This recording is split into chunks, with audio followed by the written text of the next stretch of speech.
Welcome to Conversations with the Kaya podcast. This is episode 7. My name is Amos Wanene, and I'm joined by Sharon Selah. All right, let's just get straight into it. Economic corridors have become one of the hottest topics in African development circles. We've seen a lot of conversations about a lot of corridors. You talk about the Lobito Corridor, which is in Central Africa, Maputo Corridor in South Africa, the West African Corridor of Abidjan, Lagos, and in East Africa, we have the LAPSSET Corridor. So a lot of people still think of these corridors as just road or railway corridors, but I think it's very, very important for the audience to understand what really goes into an economic corridor, what is it, and why is it so important to Africa and the Africa Continental Free Trade Association. Awesome. So an economic corridor, I think for us to understand, we need to look at it from the infrastructure perspective. So we have many types of infrastructure, and the biggest one is transport infrastructure, which consists of roads and railways and ports.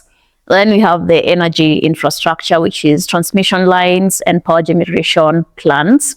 We also have the logistics, which is the dry ports, the inline ones, also ports. The coastal ports can also be part of the logistics. And we also need to look at the industrial cities, that is the towns, the capital cities, and stuff like that. So the first layer that the governments initially were looking at is how to get money to build the roads and the railways. And these two types, they cost significant amounts of money.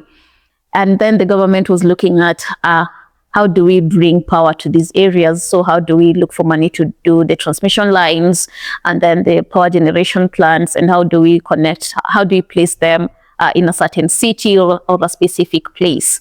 And then they were thinking again separately of the logistics parts, the inland ports, the warehouses. But then the concept of economic or rather even development corridors came in that the government can build multiple types of infrastructure together at the same time along very specific geographic routes with the intention of stimulating economic development. Yeah, so that's it. Just bundling everything at once so that you maximize the potential of them together instead of looking at each like independently. Okay, I would want to understand what is the defining infrastructure or structure of this economic corridor. Like when you talk about, you've talked about a number of things. You've talked about the infrastructure there, which is of course the road and all the other networks that exist. You talk about the grid. You talk about the network, the connectivity. There's also of course the economic structures, which are like the special economic zones, agro-processing zones, the refineries, the ports, all of that. And of course, there are other opportunities that you can also identify for growth.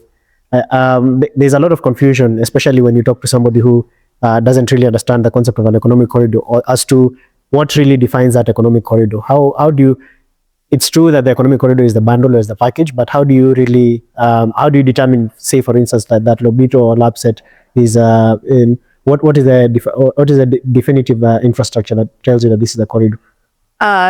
It has to connect two zones. Okay. First, I think at the bottom of it, the physical layer is the roads or the railways.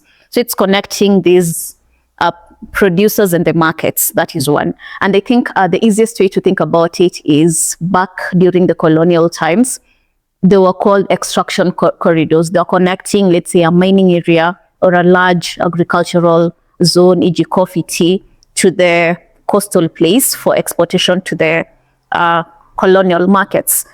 But then again, a road is basically a physical layer. It's just like the logistics part, like how do you transport a finished good or whatever, a raw material from point A to point B. But then they realized for them to really do bigger things, you need energy, because energy powers mining. In the past, of course, even right now, you can get people to mine manually, but if you bring in the energy part, it becomes bigger. It will produce more, the output will be more. Again, in agriculture, you can do it without energy or very little power, but then again, the agricultural outputs might go bad if there's no freezer. Yeah, things like that. So energy is built on top of the transport layer. And then again, to prevent it from becoming an extraction corridor, you need to look at industrial zones locally that will benefit from these economic output. So let's say if it's minerals, how do we prevent it from just being sold as raw materials, which is very cheap, to the outside to the outside continents? Maybe we need to put a refinery here that will benefit the local people. So the issue of industrial zones again was layered on top of it.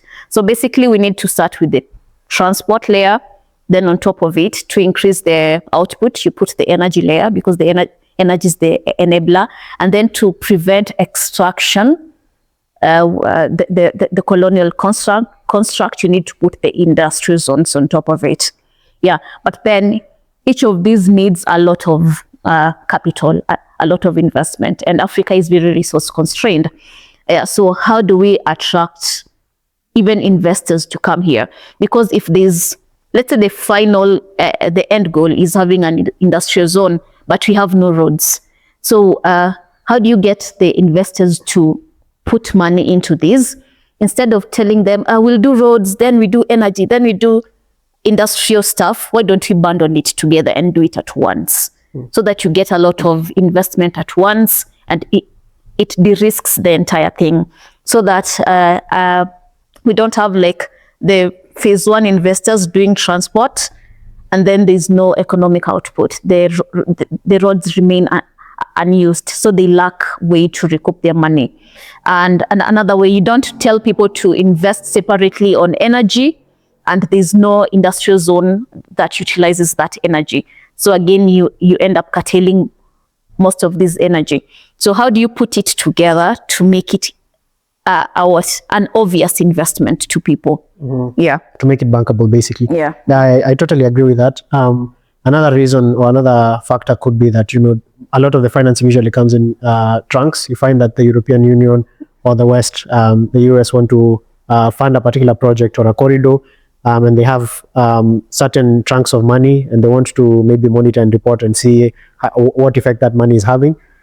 So it just becomes much easier when you're actually doing the design for the corridor to package all of the opportunities, all of the structures that are there, and to give it as one financial bundle, so that when you ask for investment from whether it's equity or debt investment, you can be able to have all of the capital, at least, or most of the capital known, and the project de-risked significantly at the start. Yes, and also just to add on that, to explain, it will be easier to explain how you'll pay back this money, because again, it's always a loan.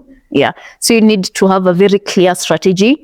Like, this is how we will get money back, and this is how we will repay you, to increase the confidence in them investing in your country or region. Yeah, that's amazing. You've talked about the finances, and I was just about to ask that, but now I'm curious.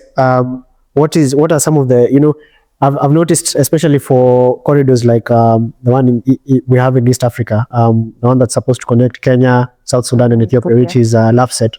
There's a big challenge in terms of the time it's taking actually to develop that corridor, and even the cost estimation of the costs. It was conceived actually in the 1970, but now until now it hasn't been developed. So what are some of the challenges that really face some of these projects? What is the biggest challenge, and what are some of the other challenges that we could address so that we could fast track the development of these economic corridors? Okay, for the LAPSSET corridor, the biggest issue was that it was connecting the Kenyan coast to Ethiopia, which is landlocked. But then I think there was a problem in planning there, because the Kenyan government was anticipating that Ethiopia will be using our coastal ports to get to the west or the western markets. But then Ethiopia is a bit closer to Djibouti. Yeah, so Ethiopia decided it will be easier for them to trade using the Djibouti port, which made the LAPSSET corridor to lack something to anchor on. Yeah, because it was mainly to connect Ethiopia to the Kenyan cost. And now that Ethiopia is preferring Djibouti, it remains very underutilized. The second issue is the matter of security. So Sudan has been in a lot of conflicts of late, which again derails the construction of the corridor, because again, the safety of the construction workers, the money, the governments cannot risk putting money in such a high conflict area. So again, they are posing on that. The third issue, I think, is that the Kenyan government was expecting the northern region of Kenya to have grown economically by now, which has not happened. The region is still lagging behind. And I think to explain how these issues has perhaps influenced the creation of other corridors, we can look at the Abidjan corridor. So instead of like going the Kenyan way of connecting rural areas or areas that are currently not developed, they have gone for the capital cities. They're connecting areas that they are sure there is something going on right now. Like you're not hoping that you'll create and then it will spur. So that, I think that was the biggest lesson. You go to areas where something is already happening. Yes, maybe something is happening at 30x, but with this corridor, it will get to 100x. You go to areas where there's already obvious industrial economic activities happening. Again, for the Abidjan, Lagos, you have these cement factories, we have the oil, we have the cocoa plantations.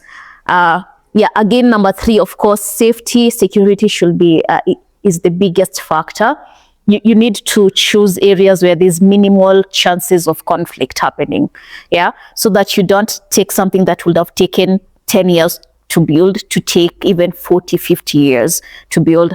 And again, on top of that, conflict is, I think for some regions, it's very perpetual. It does not stop. Or if it stops, it's maybe an intermittent thing. It will stop now, then comes back later. So how do you choose areas where it's relatively safe? Again, in terms of de-risking. Yeah. So I think those are the challenges facing the LAPSSET corridor right now. But we are hoping maybe in the next 20 years, after things calm down, the Sudan government gets the independence, the security it needs, will maybe get there. Okay, yeah. I see. So basically what I'm hearing is that the factors really that affect a lot of these projects is geopolitical risk. Yeah. So you talk about relationship between countries and also the decisions that countries make, for instance, like Ethiopia, kind of backpedaling and not committing to the LAPSSET corridor and saying, let's go with Djibouti instead. Of course, there's that geopolitical risk. There's also, as you mentioned, security and safety. In terms of like, is it a conflict-ridden zone like South Sudan? That makes it very, very difficult to actually anchor a project like that because the region is very risky. Yes.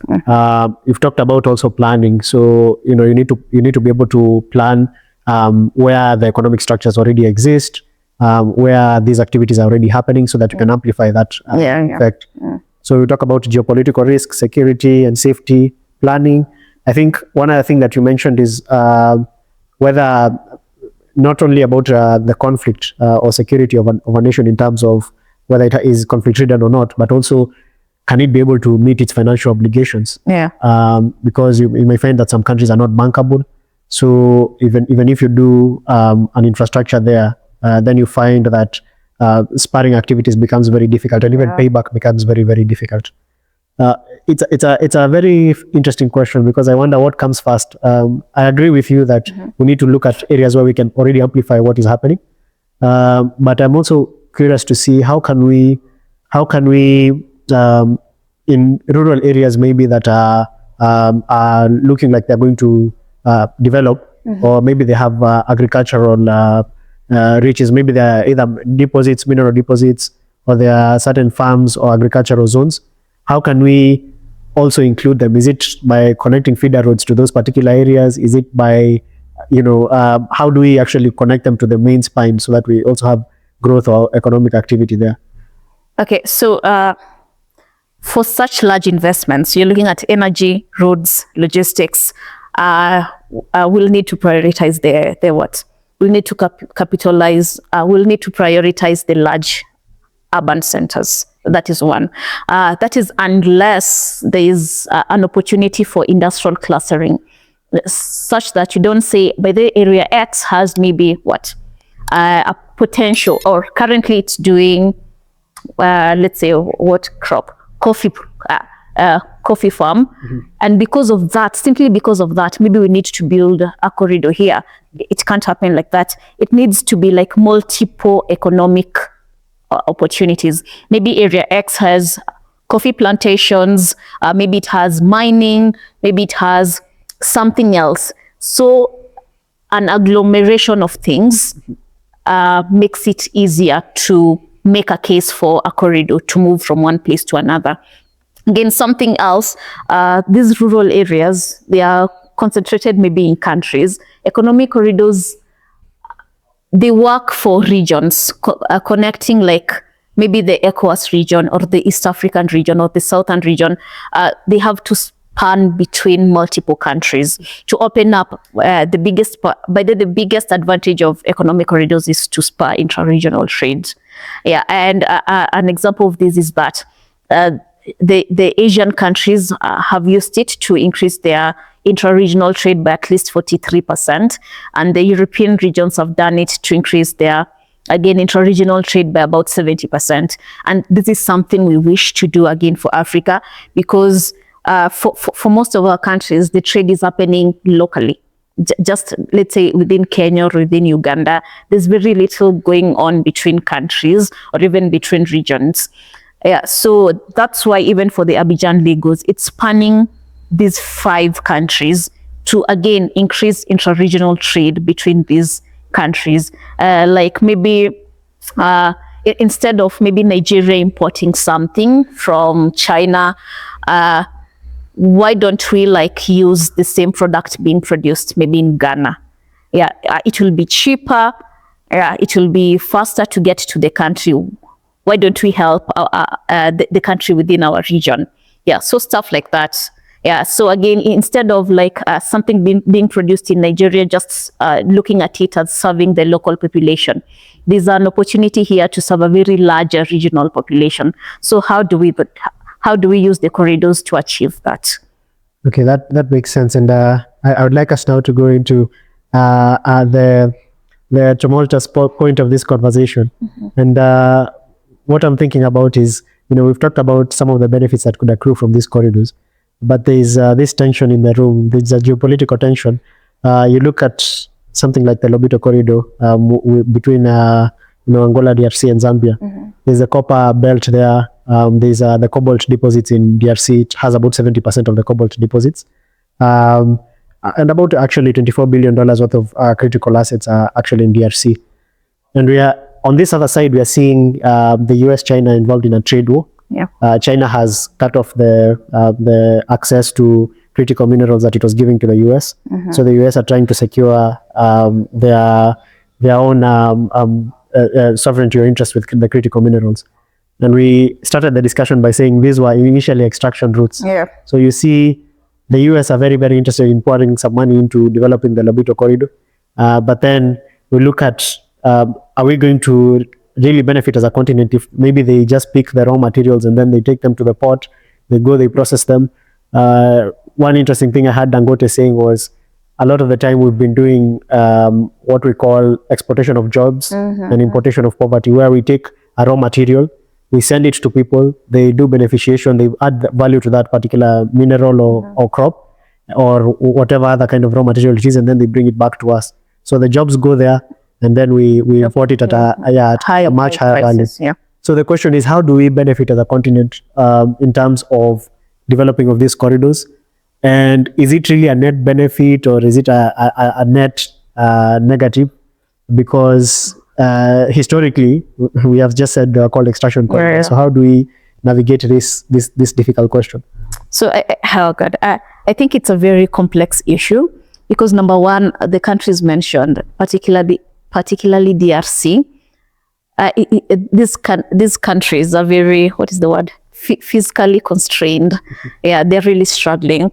For example, DRC, it has the Inga Dam, which I think it has the highest hydropower potential in Africa. but it is massively underutilized. So these countries are already struggling. So they have two options. Either allow these countries, the US or China, to build the infrastructure for them, and maybe later on use them to catalyze their growth locally. Or number two, leave it as it is and try and get money to finance this infrastructure. And they've been unable to do that. So it might look, this is from my perspective, right now it might look like it's a very bad thing, but the country has been stagnant for how many years since its independence? The 60s up to now, it has been unable to do something, anything for themselves. They've been unable to exploit the dam. They have always had these copper mines, these cobalt mines. Again, they've been unable to get much from it. There's an opportunity here that these countries are offering, and the biggest one is in the railway that the US and China are planning to build in the country. Again, DRC is a very large country, extremely large. If they can get someone to finance that road, yeah, they are at a better position. And the second thing that most countries that at least have something to offer they create very structured benefit sharing mechanisms where the West or the East does not get like 100% of the benefits.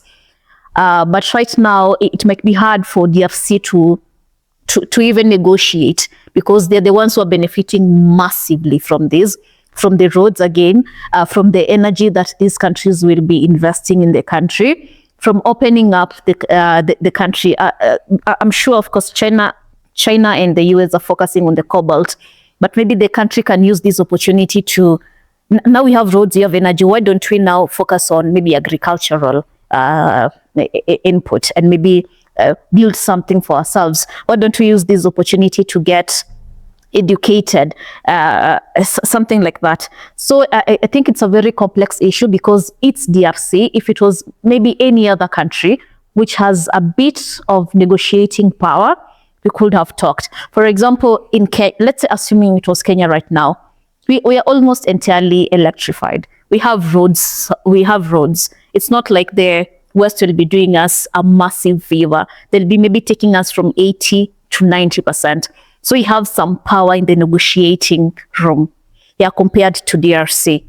I see. That's it. Another interesting thing actually I wanted to mention was perhaps it's also going to take us a conscious effort to try as much as possible to do value addition and beneficiation regionally, which is to say that as these corridors are built and we create beneficiary mechanisms, we sign contracts that share some of those proceedings with originating countries. Yeah. We can also look at how can we, along those corridors, bundle the structures that we need to bundle, whether they're trade centers, whether they are agro-processing zones, special economic zones. It could be that the US is interested in cobalt deposits or copper deposits. But what are some of the other economic structures along that corridor that could, that could uplift DRC and create a much better standing? Yeah, and I think that's the mandate now of the government, to identify these nascent opportunities that maybe are existing, but not at the scale at which they could potentially get to, and unlocking new ones. So how do you identify the opportunities that will maximally benefit from this railway that the Chinese and the West are planning to build, and the power interconnections? So it is the mandate of the government, number one, to identify those opportunities. Number two, to create good policies that support that. And an example is, as you have mentioned, the special economic zones. They cannot function without the government really being very keen and very intentional on the policies. For example, maybe reducing the taxes in that area. Yeah, something like that. So the government has to take full advantage of this opportunity and maximize on it. If they don't do that, the FC will continue being like an extraction zone for these two countries, the West, the China and the US. Yeah, that's true. I agree. And it's also important, I think, while you're making these negotiations for benefit sharing, that you remain, what's the word, non-partisan, that you try not to fall into the binary trap of, either aligning yourself too much with the West or the East, because at the end of the day, the resources are here. If you're talking about the deposits, if you're talking about the crops, if you're even talking about the data, which is another conversation, all of it is within the continent. So we have some leverage, but of course, to unlock the capital required, we'll also need to bring other partners into the table. Yes. So I think that's been really insightful, Selah. I would just like to close with one more question. If we were to actually develop or do an economic corridor project, how can we actually structure it properly so that we actually get the maximum benefit? One of the corridors that is given as a good example is the Maputo Corridor, which is a $5 billion corridor. It's really sparked a lot of activity between South Africa and Mozambique, and it's been a huge success. Maybe there's a template that we can copy. Maybe there's a strategy that we can follow. Do you have any thoughts on how we could structure these economic corridors, how we should look at them, where we can find the capital, and how we can ensure that African countries are benefiting, the community is also benefiting? Yeah, I think at the top of my mind is that we need to shift away from the framework of building something and hoping that people will come and maximize it. So governments need to be very intentional, very deliberate about where they're putting the corridors. And a big issue affecting the African countries is that most of these corridors are based on the politics, the current politics. And I think an example here is, let's say in the Kenyan framework, that because the president is from this region, let me build a major infrastructure to support my region, which obviously fails. So I think the first most important part is intentionality, taking politics away from it and really being, the focus is on economics. Focus on economics. Number two, you need to focus on areas that will have the maximum benefit. Not, of course, there's the issue of opening up new areas, but the endpoints, the point A and point B of that, and the anchor regions need to have something currently happening. And number three, it will be to, Again, to look at how the government will support this in terms of governance and policies. Something else that I think it's just, we have not talked about it, but it's happening, is on the issue of corruption in Africa. Assuming, as I'd mentioned earlier, we are resource constrained. We don't have a lot of money to build these roads. You go talk to the Western or the East people, and you want to be helped to build this road. And then you find that the governments overinflate the cost that will take to build these things, which again ties us into a very bad debts that make it impossible for us to repay back within the required times. So there's need for even policies on procurement, reducing corruption as much as possible when it comes to these large infrastructure developments. Because again, if something was to cost 10 billion, and you inflate it to 50 billion, regardless of which economic opportunities you put here, it will be almost impossible to recoup this money. So how does the government help in reducing the corruption in the procurement or building of this infrastructure? You need to look at the issue of bilateral agreements and multinational agreements. They need to be, I think, very thorough and very binding, such that the issue of Ethiopia, if we agreed that we are all working, we are building this LAPSSET so that you guys use our ports, it makes no sense. It should be very punitive for the country to choose to throw away the agreement and choose to look at the other country.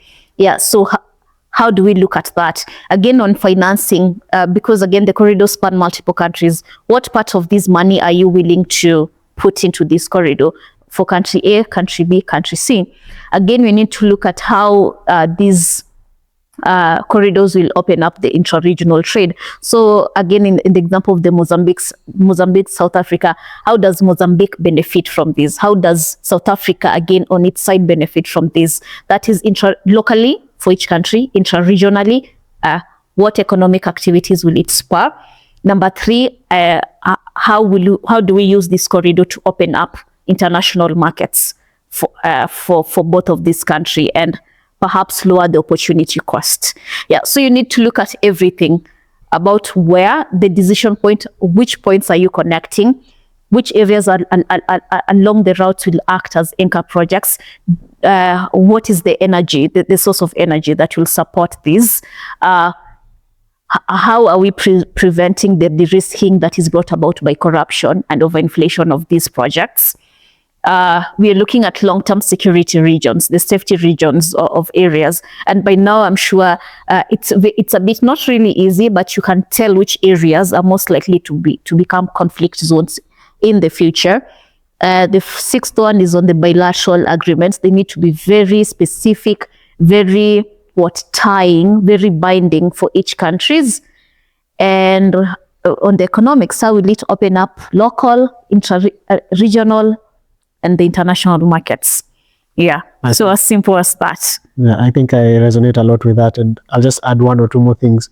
One thing that I think is very important is for these decisions to be data driven. Like we need to know in terms of the anchor points and the places for, or the hubs for the corridor, what are the competitive advantages? Yes. Yeah. How can we amplify a competitive advantage for instance, Abidjan, Lagos, Ouagadougou? You want to see what is the competitive advantage of Abidjan for Lagos and for Ouagadougou. You know, you want to look at the different competitive advantages and play to those different strengths so that you can amplify. For instance, if maybe Ghana is much stronger in a crop like or even a deposit like maybe gold, then that should be you should focus on that. Yeah, if there's demand for gold, then they should of course give to the neighbors along that corridor. Yes, and I think another part in this is in looking at the next obvious thing, as you've said, looking at the comparative advantage of each country, such that you don't you don't revert to these ideas of leapfrogging a country from one place to another. There are levels, there are sequences, there's sequential progress to this. If a country is good at raw agricultural outputs, maybe the next obvious thing is value addition of these agricultural produces. Yeah, so something like that, working with what we already have, what is already moving, and just amplifying it. Yeah, so and again, yeah, I think that's it. Yeah. That's it. And also looking at the labor, the labor in the country. Do you have people who are skilled in these things, in the mineral beneficiation, in the value chain addition of these economic zones? Yeah. And I think also policy is very important. Yeah, policy, of course, policy. Yeah, you cannot work without poor policies. So again, if it's on a corridor that is spanning different countries, how do you harmonize these policies such that you don't get, and I think the biggest part of policies here is on the logistics policy. Again, let's say again in the example of Abidjan to Lagos, you can get like country A has these border policies, maybe it has 5 agencies that deal with the ports. Then you get country B has another 7, country C another. So if you're transporting something from country A to country C, does it make sense for you to go through through 20 agencies? So maybe there's just a need to harmonize all these policies to make it easier for the movement of goods from one area to the other region. Yeah, things like that. Yeah, that makes sense. I agree. And then the last thing would be transparency, just to be able to see, whether there is actually economic value, how the money is being used, how the project is progressing, and how economic growth is actually happening, so that we can reduce these issues of capital being lost in certain miscellaneous issues. Yes. And also, if you can bundle it together, it will take lesser time compared to them being done independently, such that you find a project is spanning over 40 years, which again brings the obscurity that supports corruption, because there are different governments in each 5-10 years. The government changes. It becomes a bit difficult to track this money, where it's going. So if it can be done within like one political one election period, or maybe 2, within 10 years everything is done, it will really help. And I think that's where the issue of de-risking it, get investments as quick as possible, and make it start working and recoup the investments brought into it. Agreed, absolutely, 100%. I think, Selah, I've really enjoyed this conversation. You've educated me a lot on economic corridors as well, and I'm sure that our audience is very, very happy about what we've discussed today. They learned a lot. So without further ado, I'll say we'll see you all next time, and had a great session today. Thank you. Thank you. Bye. Bye.